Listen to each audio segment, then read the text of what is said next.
Hello everyone, today I'm going to talk on the topic prevention and control of air pollution, water pollution and some environmental acts taken by the government. So we all know about air pollution. The automobiles we use releases harmful gases which pollute the air, and it also causes a lot of respiratory problems like asthma, etc. So air pollution can be kept in check by using a correct mixture of fuel and gas additives to improve compulsion, and by upgrading the engine design or installing good equipments to improve combustion with existing engine design. So we can also use equipments like catalytic converters, which is made up of expensive metal like platinum or palladium, and rhodium as a catalyst are fitted in the automobiles for reducing emission of poisonous gases. Is As the exhaust passes through this catalytic converter, the unburned hydrocarbons are converted into carbon dioxide and water, and carbon monoxide and nitric oxide are converted into carbon dioxide and nitrogen gas. Yes, the automobile vehicles equipped with these catalytic converters should be unleaded petrol. Unleaded petrol means gasoline which is devoid of lead content, and this should have unleaded petrol because lead in the petrol inactivates the catalyst. So in order to check pollution in industries and in chimney waste, some measures should be taken for the removal of particles and gaseous pollutants from the chimneys. Yes, so for this we can use cyclone collectors and electrostatic precipitators. In cyclone containers collectors, it is a special design chamber which has gaseous stream containing particular pollutants is whirled around in a tight circular motion. The particles are centrifuged and they are collected. And this also have a scrubber which can remove gases like sulfur dioxide. The scrubbers promote the contact between the air and water by in a violent action in the narrow throat section through which the water is introduced. The more the violent encounter, hence smaller the gas bubbles or more droplet, the effective is the scrubbing. So then the electrostatic precipitators, this produce charge. This is used with the help of electricity. This gives a negative charge to the dust particles, and a positive plate is taken near it to collect all the dust particles. Since because as the dust particles are negative charge, it gets attracted to the positive charge easily, and thus as the pollutant particles can be removed. Then use of compressed natural gas or CNG. CNG is a very eco-friendly gas, and it is the cleanest burning transportation fuel that is present today. Yeah, it is safer than any other fuels, even in the event of spilling, because the natural gas is lighter than air, and it disperses quickly when released. CNG is less expensive and more eco-friendly than gasoline. However, there is a main problem with switching over to CNG, which is the difficulty of transportation of CNG from one place to another through pipelines. To deliver CNG to all the vehicles. Then Euro norms. These are some norms taken by the government, and to reduce the threat in the reducing quality of air. So the government take taken by the government are Bengal Nuisance Act in 1905, the Motor Vehicle Act in 1938, the Gujarat Smoke Nuisance Act in 1963, the Air Act in 1981, the Environmental Act in 1968. Then in the effects of air pollution. And so air pollution causes a lot of impacts on the environment around us. This melting of ice caps. Melting of ice caps is caused all over increase in the global temperature, and this melting have serious consequences for all organisms on earth. Besides being important for marine life, ice caps also help in the regulate of sea level and global temperature. As ice caps melt, the sea level rises and the ocean becomes saline, affecting the marine life. Then sea level rise is, so when the sea level rises above its original level, the warm water occupies more space and increases the temperature, which leads to the melting of polar ice caps.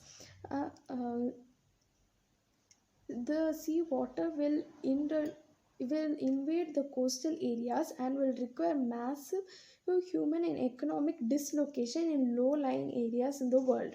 Now let's talk about ozone. So what is ozone?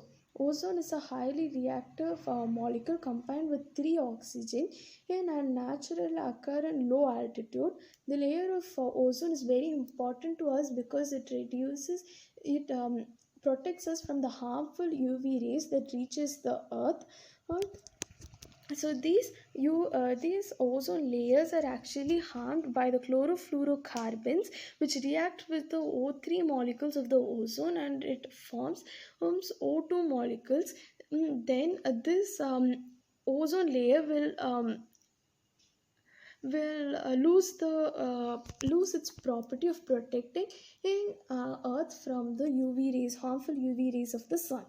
And so ozone layer depletion, and so this happens due to mostly due to human activities.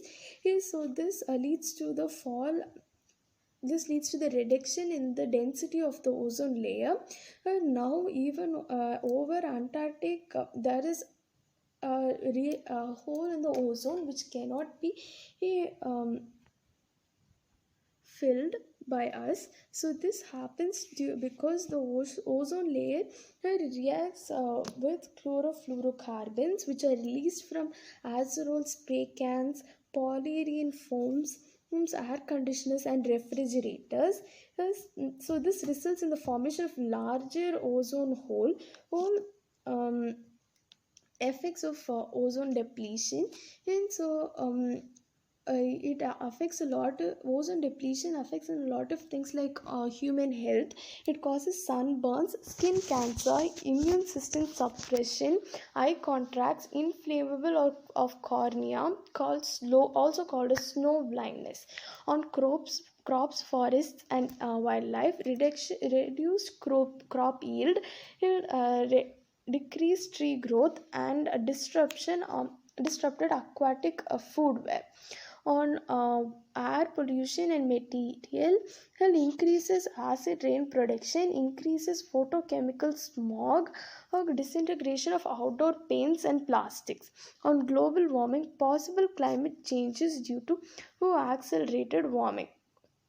So this so now the government has taken some acts to prevent the release of to reduce the release of chlorofluorocarbons, hence by using hydrofluorocarbons, which are less is harmful than chlorofluorocarbons. Hence, but again there is a better suggestion than hydrochlorofluorocarbons, which are chlorinated hydrofluorocarbons. Although this does not have like the HCF does not have chlorine like CFCs and HCFCs, they possess no harm to the ozone layer.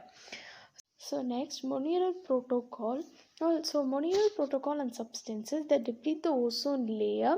It is an international treaty designed to protect ozone layer by phasing out production of numerous substances that are responsible for ozone depletion. The hydrofluorocarbons were considered the interim replacement for CFCs. HCFCs deplete the stratospheric ozone, but it is much lesser extent than CFCs. Hydrofluorocarbons are required to replace these HCFCs as they cause no ozone destruction. And acid. So next is acid rain. And the increased level of sulfur dioxide and oxidation of nitrogen in the atmosphere caused by the burning of coal and emission of motor vehicles and industries, leading to the formation of acids in the atmosphere that come down in the form of rainwater. This phenomena is known as acid rain.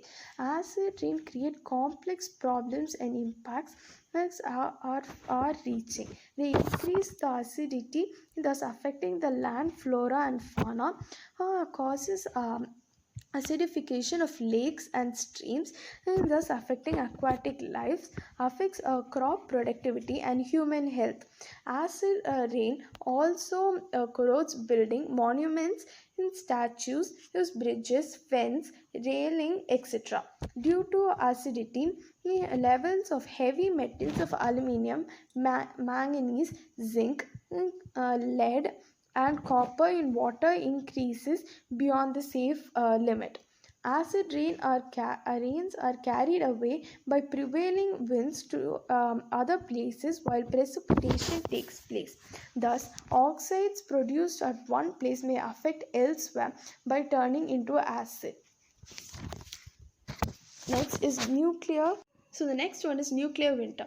Nuclear winter is a phenomenon that is caused due to large scale use of nuclear weapons during nuclear war. So the nitrogen oxide that is released is during the nuclear explosion and causes depletion in the ozone layer, which is harmful to all the humans and animals living on planet Earth.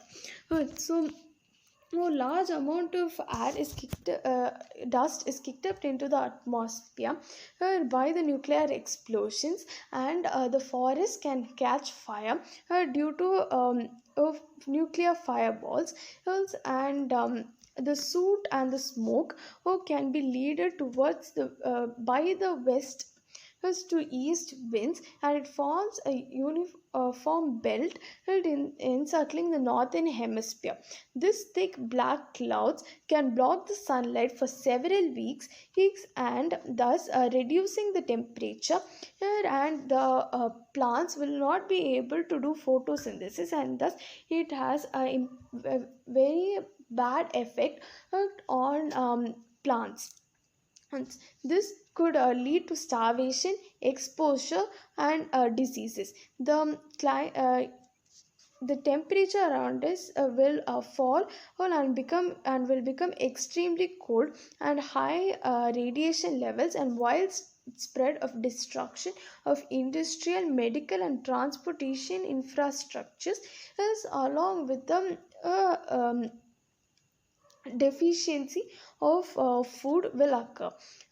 So the nitrogen dioxide generated by the blast could disintegrate the ozone layer.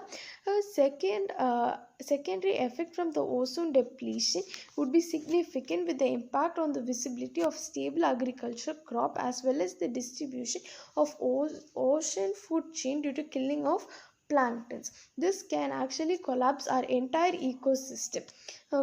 Then the next one is climatic change. The climatic change refers to the major change in the temperature, rainfall, snow, or wind pattern, and this can be man-made as well as natural factors contribute to climatic change.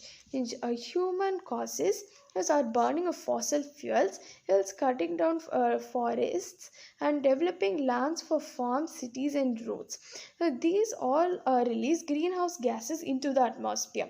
Natural causes. Natural causes include Earth's orbit, the sun's intensity, and circulation of the ocean and atmosphere, and volcanic activities. Signs of climatic change: rise in temperature. Rise in global surface temperature, changing precipitation pattern, melting of ice in the Arctic, melting of glaciers around the world, increasing ocean temperature, rising sea level around the world, acidification of oceans due to who evaluated carbon dioxide in the atmosphere, responses of plant and animals such as shifting range. The next one is environmental acts. The government has come up with something known as the environmental law, which concerns the regulation, protection, or prohibition of activities affecting the environment, which includes the air, water, and plant life. The first one is the Environmental Protection Act of 1986. This act is to provide protection and improvement of environmental and matters connected to with them. Um, uh, Objective of this act is to protect and improve the quality of environment and preventing, controlling, and abating environmental pollution. And next one is the Air Act of 1981. And the Air it entrusts the power of enforcing this act to the CPCB, which is the Central Pollution and Control Board. The Amendment Act empowers the central and the state pollution control boards to meet with the grave emergencies of air pollution. The objective of this act is to improve the quality of air and to prevent and control and abate air pollution in the country. The Water Act of 1974. This act is enacted in 1974 to provide aid for and control water pollution and to maintain or restore wholesomeness of water quality. Here, pollution industry must seek permission and to discharge waste into the effluent bodies. The Central Pollution Control Board (CPPC) and State Pollution Control Board (SPCB). The next one is prevention and control of water pollution. The water around us are polluted in many ways, like household detergents are released into the water bodies, disposal of domestic waste into the water bodies, industrial waste is pollutants from agriculture drainage, oil spills, and thermal pollutions. These are not treated and they are directly mixed with the water bodies. Yes, so let us see one by one how to prevent all these. Is how to prevent the water being polluted. First one is household detergents. These liberate phosphate, nitrates, aluminum compounds, and alkyl benzene sulfonate in water. Phosphates can be precipitated and further removed from water reservoirs with the help of lime, ferric chloride, calcium hydroxide, alum, etc. Then domestic sewage. Proper collection of domestic sewage is most important step for preventing water pollution. This can be achieved by using septic tanks, oxidation ponds, and filter beds. For a country like India, poor flush latrine method can be used. The system provides safe collection of excreta without being exposed to flies and scavengers and free from foul smell. In the system, excreta is digested and converted into humus material which can be used as manure. Uh, um, so the next one is industrial waste. This can be prevented by certain in-plant measures which are mostly preventive in nature, and treatment of waste to yield effluent and sludges which can be disposed of on land or water courses without any adverse effect. So the next one is agricultural drainage. So agricultural drainage uh, is use of poisonous pesticides, residues and mineral fertilizers such as phosphate and nitrates. These are mixed into the water which pollute the water bodies. So the concentration of pesticide is magnified several times as they move down the chain of aquatic plants and animals. The residual sulfates and nitrates present in the uh, um, agricultural drainage cause water pollution, resulting in undesirable vegetation growth in water courses. Such pollution can be controlled by using organic fertilizers containing nitrogen, phosphorus, and potassium used in the place of mineral fertilizers. The next one is industrial. Next one is oil spills.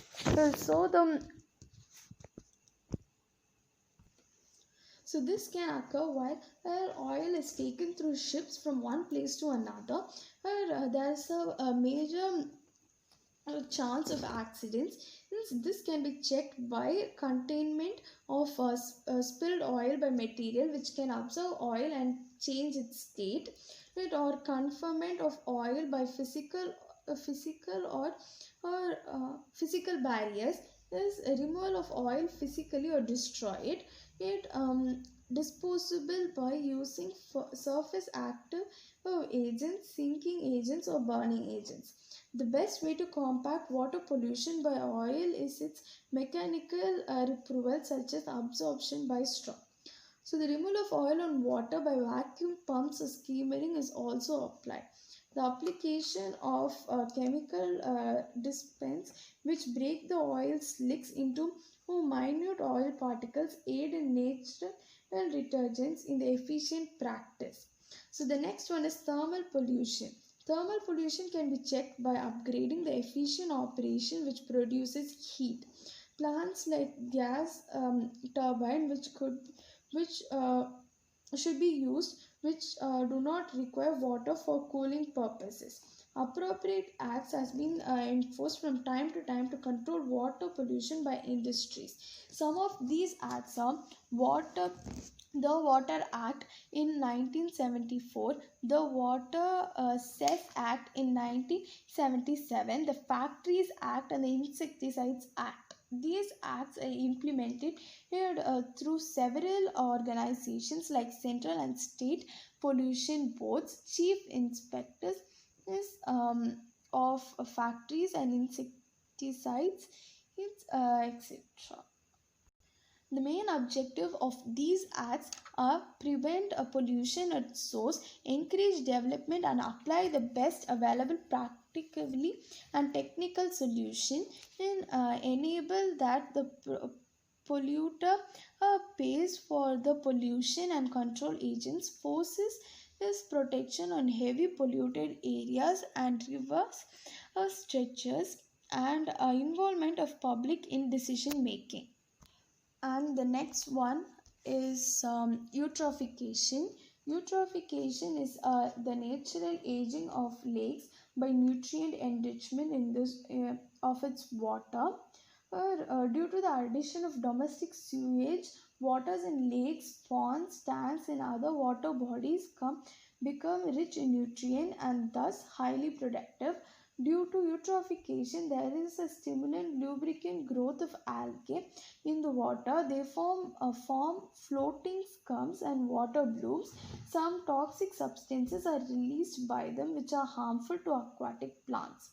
The decomposition of blooms leads to the depletion of oxygen in plants, thus affecting the aquatic animals uh, which are living in those areas. In oxygen poor CO2 rich aquatic environment, aquatic life begins to die, and clean water body turns stinks and drains. Um, Several methods have been taken to stop eutrophication, but the best way is to treat the wastewater before it is discharged into any water bodies. The bacterial growth should be stimulated in order to reduce the amount of nutrients in the water bodies, and dissolved nutrients be removed from the water by various physical or chemical methods. The next one is biochemical oxidation demand. And the polluting strength of wastewater is characterized by biochemical oxygen demand. BOD is the amount of oxygen required by bacteria and other organisms for stabilizing decomposable organic matter. The dissolved oxygen can be estimated by Winker method with some modifications. The basic principle involves the oxidation of manganese hydroxide in alkaline solution. On acidification in the presence of iodide, the magnetic hydroxide dissolves and free iodide is liberated in the amount of equivalent to the oxygen originally dissolved in the sample. The liberated iodine is titrated with sodium thiosulfate solution using starch as an integrator. A high BOD integrator intense level of microbial pollution.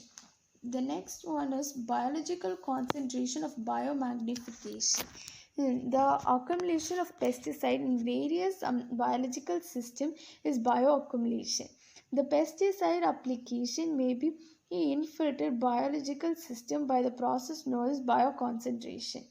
Bioconcentration is the characteristic of food chain whereby substances present in low and insignificant amount in the environment are concentrated with the acid of each step in the chain.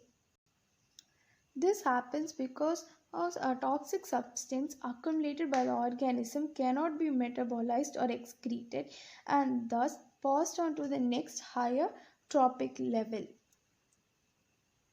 Thus, the pesticides enter into the food chain and gets accumulated in its biomass. When a pesticide enters into a food chain, its biomagnification takes place at different trophic levels. Generally, maximum accumulation of toxicant is found in the top of the food chain and our last trophic. Thus, it affects all the trophic levels in our ecosystem. The next one is water treatment. And water treatment including sewage can be treated by integrated manner by utilizing a mixture of artificial and natural processes. As an example of such innovative is the town of Arcata situated in the coast of California. The people residing there created an integrated wastewater treatment process within a natural system. The treatment is taken place in two steps: the conventional sediments filtered and chlorine treatment, and development of pockets of marshland. And suitable plants, algae, fungi, and bacteria were seeded into this area, which neutralize, absorb, and assimilate the pollutants. Hence, as the water flows through the marshes, it gets purified naturally. The next one is Ocean toilet. The removal of human waste like excreta requires a lot of water. However, we can save a lot of water if we do not have to flush the toilet. It is practical, hygiene, efficient, and cost-effective solution to dispose human waste. Is ecological sanitation is a sustainable system for handling human excreta using dry composting toilet. It can be with this composting method, human excreta can be recycled into the resource which reduces the need for chemical fertilizers. In our country, in Kerala, these toilets are into use now. Thank you.